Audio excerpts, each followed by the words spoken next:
نحمده ونصلي على رسوله الكريم اما بعد فاعوذ بالله من الشيطان الرجيم بسم الله الرحمن الرحيم رب اشرح لي صدري ويسر لي امري واحلل عقدة من لساني يفقهوا قولي۔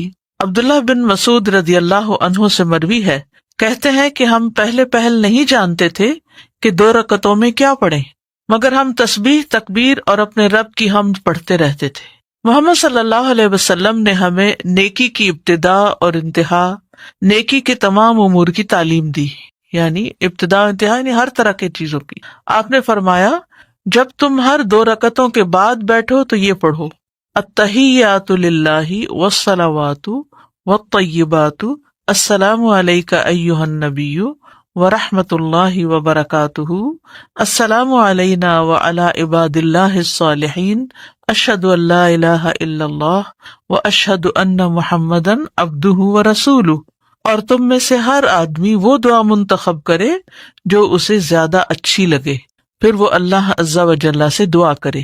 شیخ البانی کہتے ہیں کہ اس حدیث میں ایک اہم فائدہ یہ ہے کہ پہلے تشہد میں بھی دعا کرنا جائز ہے، یعنی 4 رکعتیں آپ پڑھ رہے ہیں تو آپ نے تشہد کے بعد اگر کوئی دعا کرنی ہے تو اس وقت بھی دعا کر سکتے ہیں۔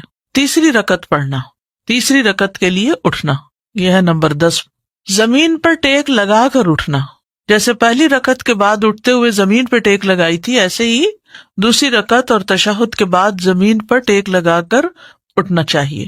ازرق بن قیس سے مروی ہے، انہوں نے کہا میں نے ابن عمر کو دیکھا کہ جب آپ 2 رکعتوں سے کھڑے ہونے لگتے تو اپنے ہاتھوں کے ساتھ زمین پر ٹیک لگاتے، تو میں نے ان کے بیٹے اور ہم مجلس لوگوں سے کہا شاید یہ بڑھاپے کی وجہ سے ایسا کرتے ہیں۔ انہوں نے کہا کہ نہیں، لیکن اس کا طریقہ یہی ہے، بوڑھا ہو جوان ہو سبھی کو یہ طریقہ اختیار کرنا چاہیے۔ کیا کہ جب اٹھے تو زمین کا سہارا لے کر اٹھے، اور یہ سیف بھی ہے نا۔ اٹھتے ہوئے تکبیر کہنا، جب آپ 2 رکعتوں کے بعد اٹھتے تو اللہ اکبر کہتے، یعنی نبی صلی اللہ علیہ وسلم اللہ اکبر کہتے ہوئے اٹھتے۔ تکبیر کے ساتھ رفع یدین کرنا، ابن عمر رضی اللہ عنہما نے کہا کہ رسول اللہ صلی اللہ علیہ وسلم جب 2 رکعتیں پڑھ کر اٹھتے تو اللہ اکبر کہتے اور اپنے دونوں ہاتھوں کو اٹھاتے، یعنی رفع الیدین کرتے۔ یہ پہلی رکعت کے بعد نہیں تھا، یہ کب ہے؟ دوسری رکعت کے بعد، تیسری نہیں ہے، دوسری کے بعد جب اتحیات کے بعد کھڑے ہوئے ہیں اس وقت اللہ اکبر بھی کہی اور ساتھ ہاتھ بھی اٹھائے۔ کیسے ہاتھ اٹھانے؟ تکبیر تحریمہ کی طرح ہی ہاتھ اٹھانا۔ آپ جب 2 رکعتوں کے بعد اٹھتے تو اللہ اکبر کہتے اور اپنے دونوں ہاتھ اٹھاتے، حتیٰ کہ دونوں ہاتھ آپ کے کندھوں کے برابر آ جاتے، جیسا کہ شروع نماز کے وقت تکبیر کہتے تھے، جیسا کہ شروع نماز کے وقت تکبیر کہتے تھے، اسی طرح 2 رکعتوں کے بعد زمین سے اٹھتے ہوئے بھی اللہ اکبر کہہ کر ہاتھ اٹھاتے، تکبیر تحریمہ کی طرح۔ ابو ہریرہ رضی اللہ عنہ سے روایت ہے، انہوں نے کہا کہ رسول اللہ صلی اللہ علیہ وسلم جب نماز کے لیے تکبیر کہتے تو اپنے دونوں ہاتھوں کو کندھوں کے برابر لے جاتے، دونوں ہاتھوں کو کندھوں کے برابر لے جاتے، اور جب رکوع کرتے تو اسی طرح کرتے، اور جب رکوع سے سجدے کے لیے سر اٹھاتے تو اسی طرح کرتے، یعنی رفع الیدین کرتے، اور جب 2 رکعتوں کے بعد اٹھتے تو اسی طرح کرتے۔ ٹھیک ہے، تو پہلا کب ہوا؟ نماز شروع کرتے وقت، دوسرا کب ہوا؟ رکوع میں جاتے وقت، تیسرا کب ہوا؟ رکوع سے اٹھتے وقت، اور چوتھا کب ہوا؟ 2 رکعتوں کے بعد جب کھڑے ہوں۔ شابش۔ تیسری رکعت کو بھی پہلی 2 رکعتوں کی طرح ادا کرنا، پھر جب 2 رکعتوں میں بیٹھ کر اٹھتے تو بھی اللہ اکبر کہتے۔ الغرض آپ ہر رکعت میں اسی طرح کرتے یہاں تک کہ اپنی نماز سے فارغ ہو جاتے۔ ٹھیک ہے۔ چوتھی رکعت، 4 رکعت نماز میں چوتھی رکعت سے پہلے تھوڑی دیر بیٹھنا، یعنی تیسری رکعت کے بعد اٹھتے ہوئے ذرا سا بیٹھ کے اٹھنا، جیسے آپ نے کیا کب؟ پہلی رکعت کے بعد۔ شابش، ٹھیک ہے۔ پھر وہ تیسری رکعت کے لیے اٹھے۔ یہ تشہد اولیٰ بھی اسی طرح نماز کا رکن ہے جس طرح اس کے بعد والا۔ اسی طرح اس وقت بھی جلسہ استراحت کرے جب وہ چوتھی رکعت کے لیے اٹھنے کا ارادہ کرے۔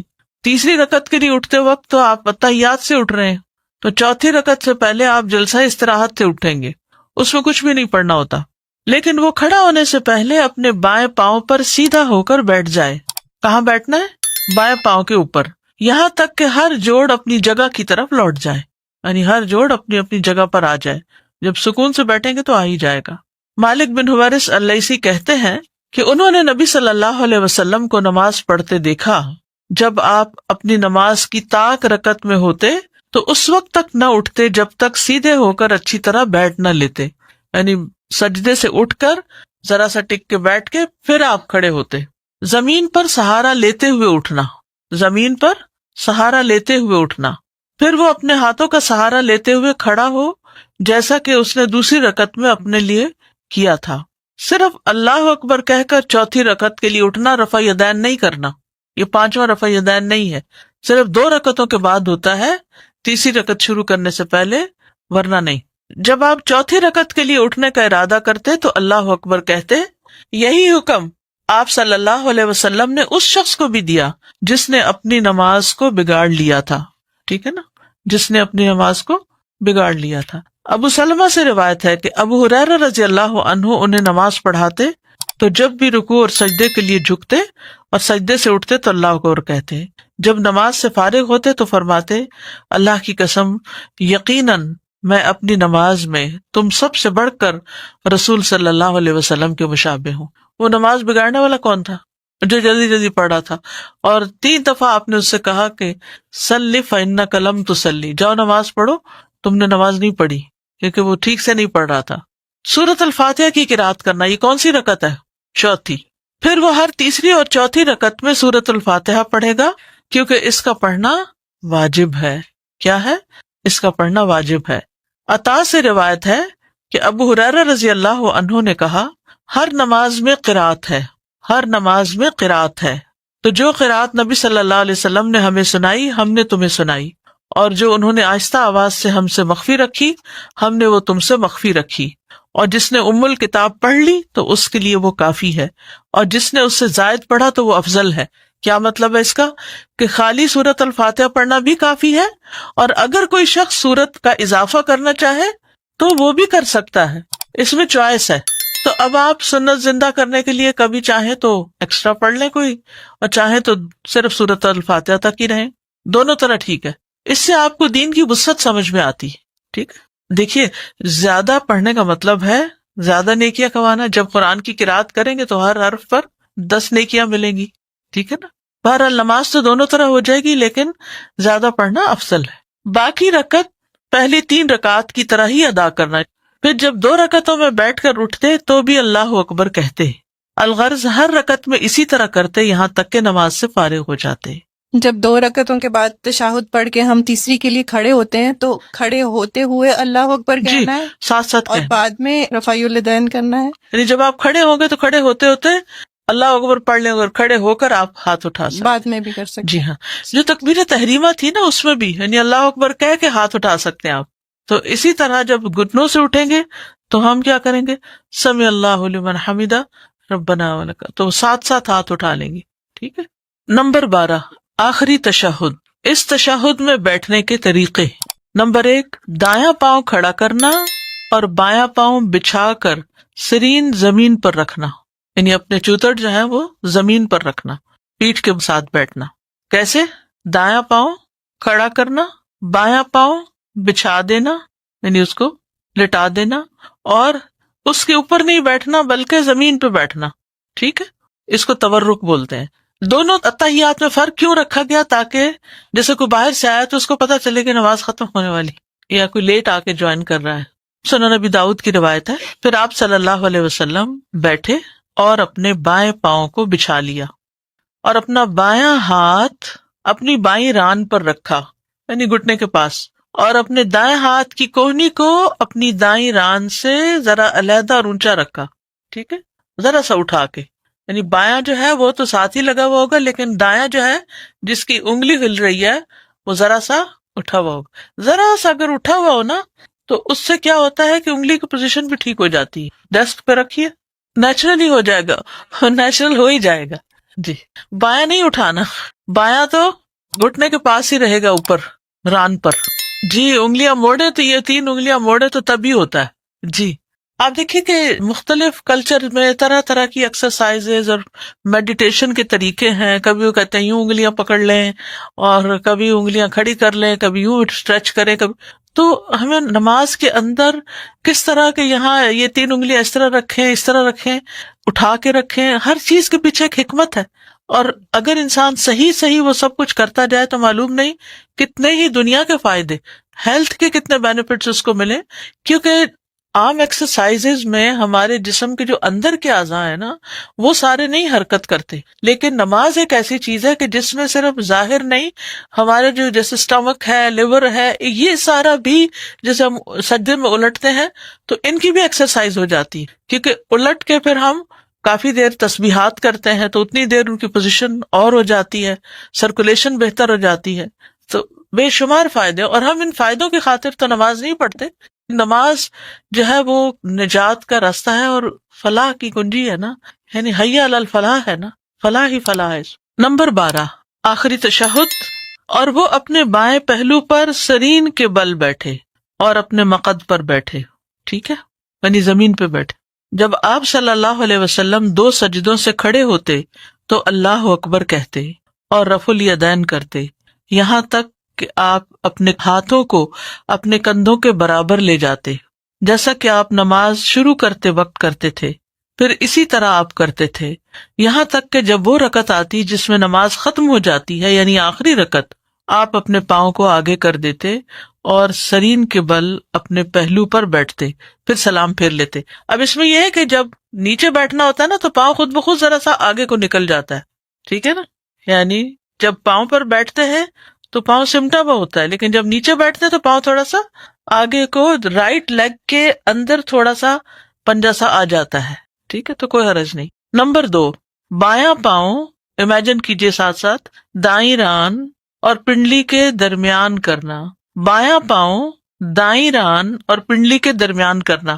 عامر بن عبداللہ بن زبیر اپنے والد سے روایت کرتے ہیں, انہوں نے کہا رسول اللہ صلی اللہ علیہ وسلم جب نماز میں بیٹھتے تو اپنا بایاں پاؤں اپنی ران اور اپنی پنڈلی کے درمیان کر لیتے, یہ جو ابھی میں نے پوزیشن بتائی, اور اپنا دایاں پاؤں بچھا لیتے. دایاں پاؤں کھڑا نہیں کرتے تھے بلکہ پیچھے کر لیتے, اور اپنا بایاں ہاتھ اپنے بائیں گھٹنے پر اور دایاں ہاتھ دائیں ران پر رکھ لیتے تھے اور اپنی شہادت والی انگلی سے اشارہ کرتے تھے. اب آپ دیکھیے کہ جب آپ اس طرح بیٹھتے ہیں نا تو آپ کا دایاں ہاتھ آپ کے دائیں گھٹنے تک نہیں پوری طرح جاتا, اور ویسے بھی آپ نے اس کا 53 بنانا ہوتا ہے تو وہ آپ گھٹنے کے اوپر نہیں رکھیں گے, اس میں تو انگلی کہاں چلی جائے گی, زمین کی طرف چلی جائے گی. تو آپ اس کو اوپر رکھیں گے, بائیں ہاتھ سے بایاں گھٹنا تھامیں گے, لیکن رائٹ ہینڈ جو ہے اس کی پوزیشن کیا ہوگی, ران ہوگی, ران کے اوپر رکھیں گے, ٹانگ پہ رکھیں گے. ہپ پہ جب پریشر آئے گا نا تو یہ پوزیشن خود ہی بن جائے گی, تو اس وقت آپ کو یہ سبق یاد آ جائے گا, او ہو اچھا ایسے کرنا تھا. رسول اللہ صلی اللہ علیہ وسلم جب نماز میں بیٹھتے تو اپنا بایاں پاؤں اپنی ران اور پنڈلی کے درمیان کر لیتے, دایاں پاؤں بچھا لیتے. اب پہلے تو کھڑا کرتے نا, اب یہاں دایاں بچھا ہوا پیچھے کو ہے, اور اپنا بایاں ہاتھ اپنے بائیں گھٹنے پر ٹھیک ہے, اور اپنا دایاں ہاتھ اپنی دائیں ران پر رکھ لیتے اور اپنی شہادت والی انگلی سے اشارہ کرتے. تیسری پوزیشن دونوں پاؤں ایک جانب نکالنا. یہ یاد رکھیے کہ گھٹنا زمین پر ہی رہنا چاہیے. ٹھیک ہے, یعنی یوں کر کے دونوں پاؤں ایک طرف آ جائیں گے, بس اس میں اسٹینڈنگ نہیں ہے نا, ہاتھ اسی طرح ہی ہے. غور سے حدیث سنیے. محمد بن عمر عامری سے مروی ہے, کہتے ہیں کہ میں اصحاب رسول صلی اللہ علیہ وسلم کی ایک مجلس میں تھا تو وہاں رسول اللہ صلی اللہ علیہ وسلم کی نماز کا ذکر شروع ہو گیا. ابو حمید رضی اللہ عنہ نے کہا اور مذکورہ حدیث کا کچھ حصہ بیان کیا, اور اس میں کہا آپ صلی اللہ علیہ وسلم جب رکوع کرتے تو اپنی ہتھیلیوں سے اپنے گھٹنوں کو پکڑ لیتے اور اپنی انگلیوں کو کھول لیتے اور اپنی کمر کو دوہرا کرتے, یعنی بینڈ کرتے. سر نہ تو اٹھایا ہوتا تھا اور نہ اپنے رخسار کو ادھر ادھر موڑا ہوتا تھا, بلکہ سیدھا قبلہ رخ ہوتا. مزید کہا جب 2 رکعتوں کے بعد بیٹھتے تو اپنے بائیں پاؤں کے تلوے پر بیٹھتے اور دائیں کو کھڑا کر لیتے, اور جب چوتھی رکعت میں بیٹھتے تو اپنی بائیں ران کو زمین پر ٹکا دیتے اور دونوں پاؤں ایک جانب نکال لیتے. ٹھیک ہے. اچھا, اس میں بڑی سہولت ہے ان لوگوں کے لیے جن کا جسم بھاری ہو, یا بعض لوگ ایسے ہوتے ہیں کہ ان کے پاؤں کی انگلیاں سیدھی برابر نہیں ہوتی, یوں نہیں ہوتی بلکہ یوں ہوتی ہیں, اب جب وہ زمین پہ ٹکاتے ہیں اس طرح کرتے ہیں تو انگوٹھا اور ساتھ والی انگلی تو لگتی ہے، باقی سب انگلیاں اٹھی ہوئی ہوتی ہیں، اور اس میں 2 انگلیوں کے اوپر پورا بوجھ آ رہا ہو تو بڑی مشکل بھی ہو جاتی، ٹھیک ہے، تو دونوں پاؤں ایک طرف نکل جائے تو آسانی ہو جاتی ہے۔ تشہد میں دعا کی اہمیت، یہ بڑا اہم مقام ہے دعا کرنے کا، جس سے اکثر لوگ غافل ہیں، انہیں پتہ ہی نہیں کہ یہ کتنی قبولیت کا وقت ہے۔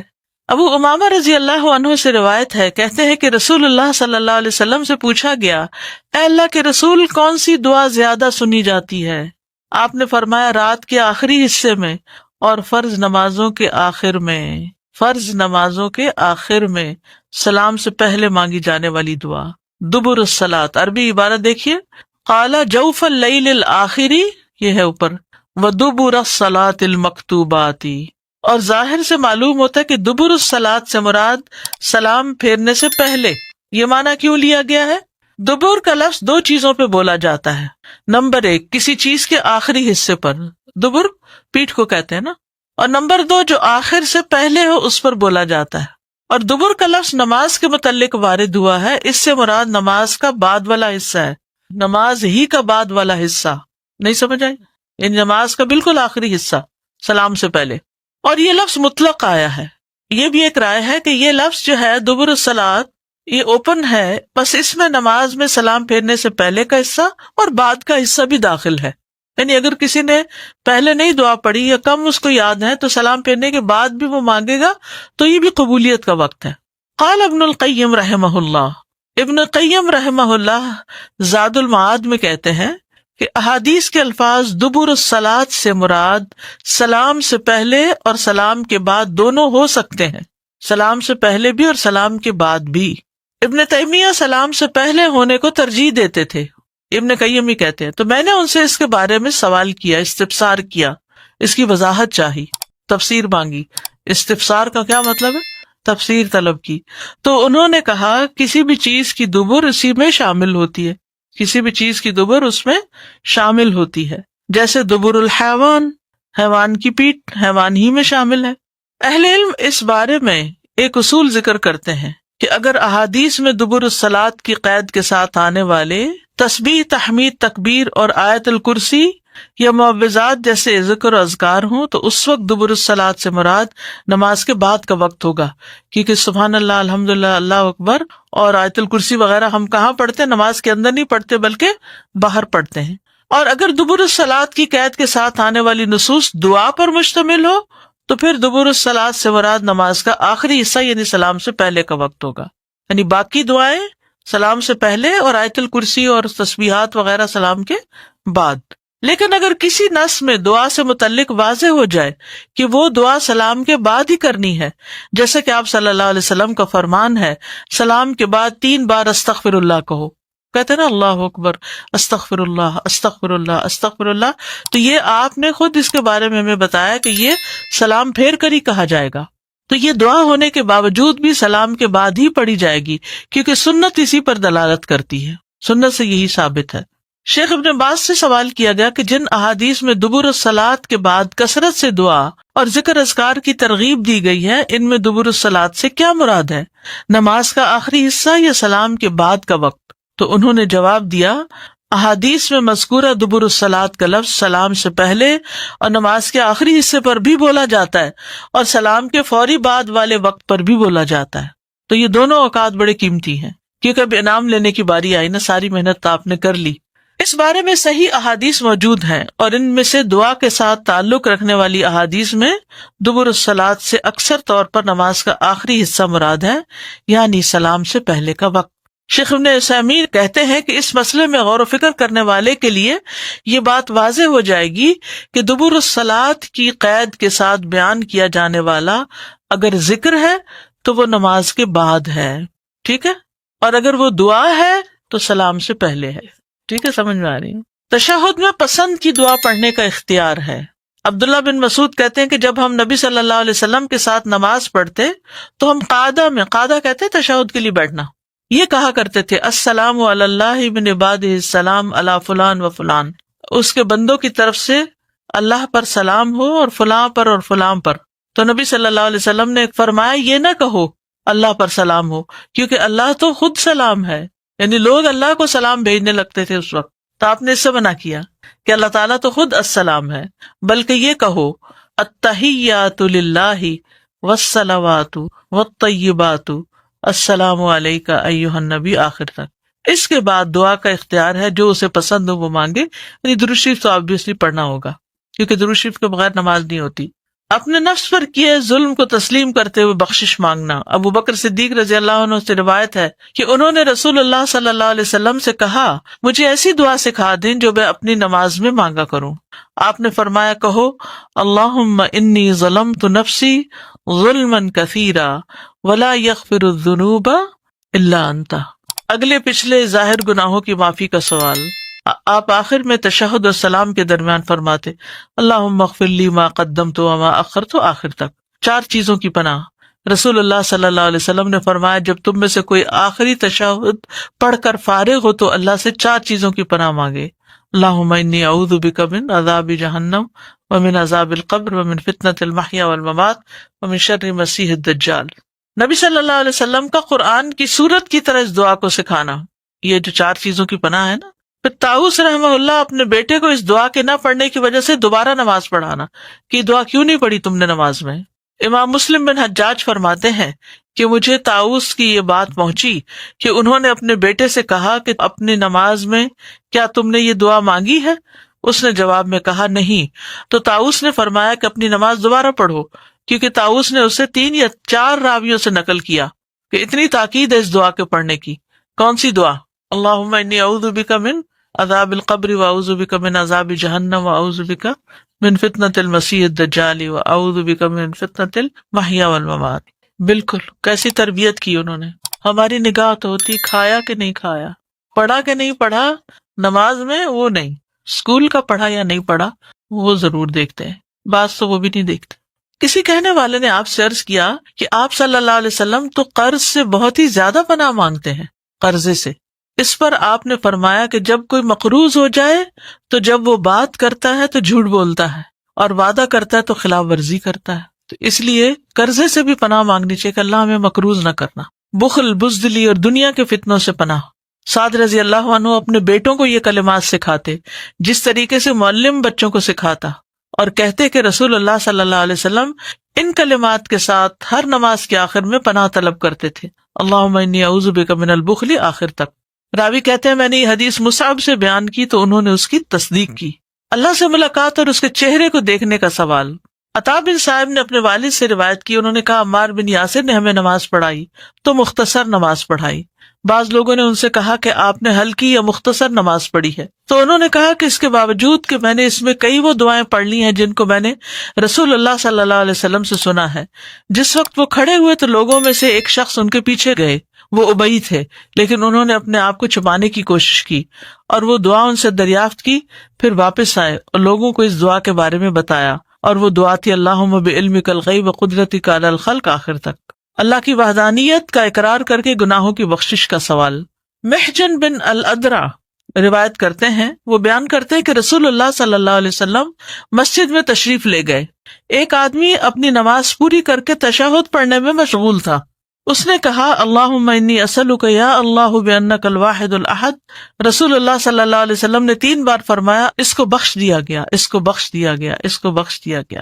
پھر اسماء اللہ الحسنی سے اللہ کو پکارنا۔ کس سے پکارنا؟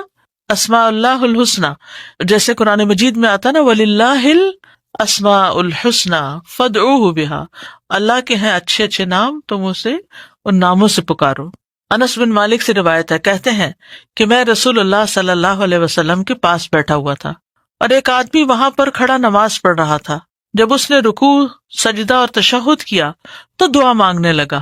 اس نے اپنی دعا میں کہا اللہم انی اسألک بان لک الحمد لا الہ الا انت، آخر تک۔ پھر رسول اللہ صلی اللہ علیہ وسلم نے اپنے صحابہ سے فرمایا کیا تم جانتے ہو کہ اس نے کن لفظوں میں دعا مانگی؟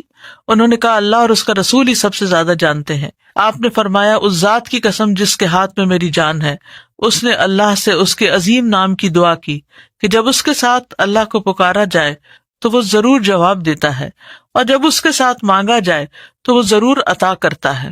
اور ہم کون سی پڑھتے ہیں؟ بس رب اجعلنی مقیم الصلاۃ ومن ذریتی۔ صلاۃ کا معنی کیا ہے؟ دعا۔